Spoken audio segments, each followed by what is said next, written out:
G'day. Is F1 fame all it's cracked up to be? Thousands of young drivers spend their entire teenage years hoping to get to Formula One. And for the lucky few whose dreams become a reality, the fame side of the sport can quickly turn into a nightmare. Right now, we have 6 young rookies on the grid: Liam, Franco, Gabriel, Isaac, Kimi, and Ollie. They're all stepping up to F1 with full-time roles with their teams in the pinnacle of motorsport, watched by tens of millions of fans worldwide. The initial excitement is enormous, as is the scrutiny they face on the world stage. And just quickly, for those of you who are not subscribed, and I think it's about half of you, could you please hit that subscribe button when you've finished watching this video? Thanks in advance. Most of these young men come through the lower open-seater categories. As they go from F4 to F3 to F2, they're rarely recognised outside the track. But most crave the attention and the spoils that go with being an F1 driver. Fans are appealing to sponsors, and with the journey to F1 costing millions of dollars, these drivers need to appeal to a large audience. As an F2 driver, though, most live normal lives. They can dine out, travel commercially, wander through shopping malls, and rarely be recognised. The F2 paddock has a mere handful of photographers and a couple more journos, while F1 has up to 200 of each at a busy race. And all of those people need content for their audience. The spotlight on F1 drivers is intense. Drive to Survive amplified that spotlight, and the sport's growth will also mean that spotlight continues to burn even brighter. While last year Kimi Antonelli could easily walk the paddock, able to stop for minutes to chat with friends and associates, this year is completely different. If he stops, he's besieged. The other 5 drivers are less popular, but still, on a Saturday or Sunday when there are lots of Paddock Club guests doing tours, they will attract plenty of attention. From what I observe, 5 of those new 6 drivers are still enjoying that attention, but Isaac Hadjar seems a little bit more removed from it. Not rude, but just not lapping it up to the same extent as the others. Certainly now that these young men are in F1, their time becomes more valuable. Teams need to recoup their investment in the drivers, so there'll be more appearances, sponsor commitments, meetings, and sim work. It's a heavy workload, and with their track days planned down to the minute, there's not a lot of time left for fan engagement. And when you see the way many people react when they see a driver at the track, you can understand why the novelty of being famous wears off at some point. In return for getting the big bucks and doing what they love, driving cars on track, they lose a lot.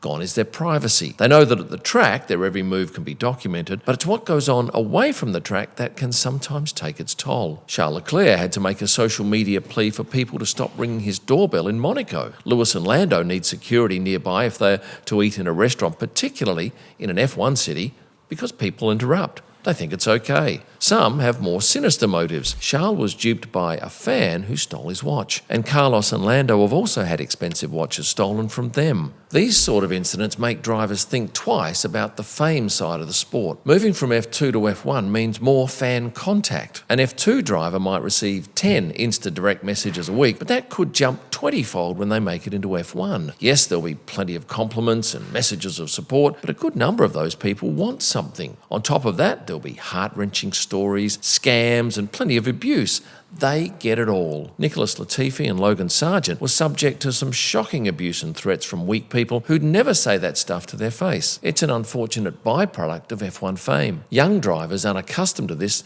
can be affected by such comments, which has serious implications on their headspace and their on-track results. The fame they craved coming up through the ranks can quickly turn into a burden. Drivers naturally become more reclusive as their level of fame rises. Arriving at the track, they might slip through back entrances to avoid media and fans. I get it.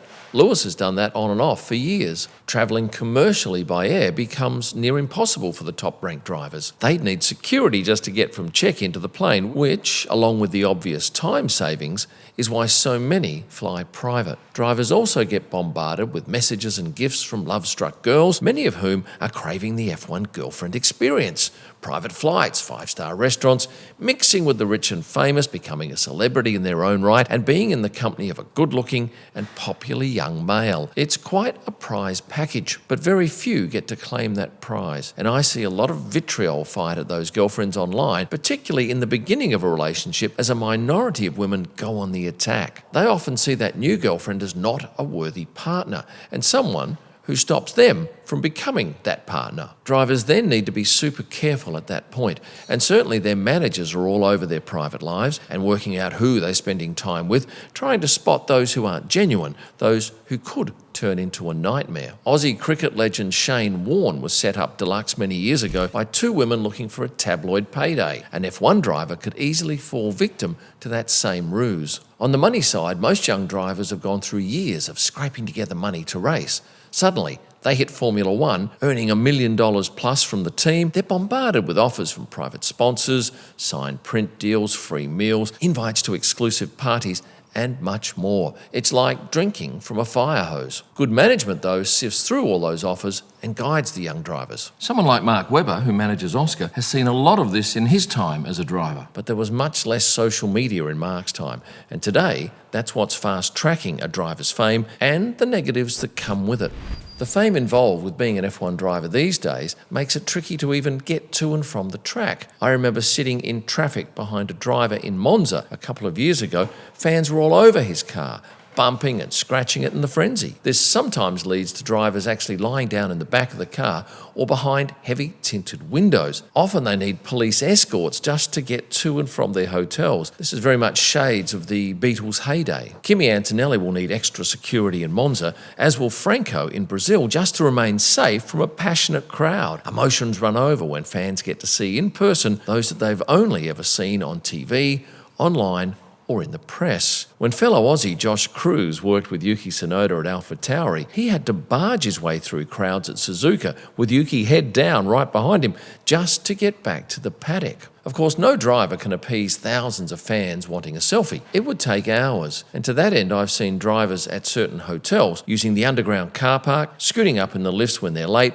rather than walking through the front door where hundreds of fans would be waiting. They know that if they stop to appease a few of them, they're probably going to upset way more, so sometimes it's just easier to avoid them all. Early on in a driver's career, where requests are much fewer in number and they have more time, they'll often go out of their way not to disappoint. But once they hit F1, they have to learn to say no in order to focus on their job. Fame also has an effect on track. This is an unforgiving sport. Rookies are expected to be at the top of their game the second they get in the car. And when traditional media piles in on you, it's easy for rookies to be consumed by the noise. Liam Lawson and Nick DeVries, cases in point. One driver's girlfriend told me that during some tough times, her boyfriend didn't know who to trust in the team. He wasn't getting the support he needed, and in those instances, things can spiral into a dark place. Self-doubts, unhappy work environment, and having to produce results that are perhaps beyond the driver's abilities lead to mistakes, more pressure, and perhaps even crashes. When you make a mistake at work,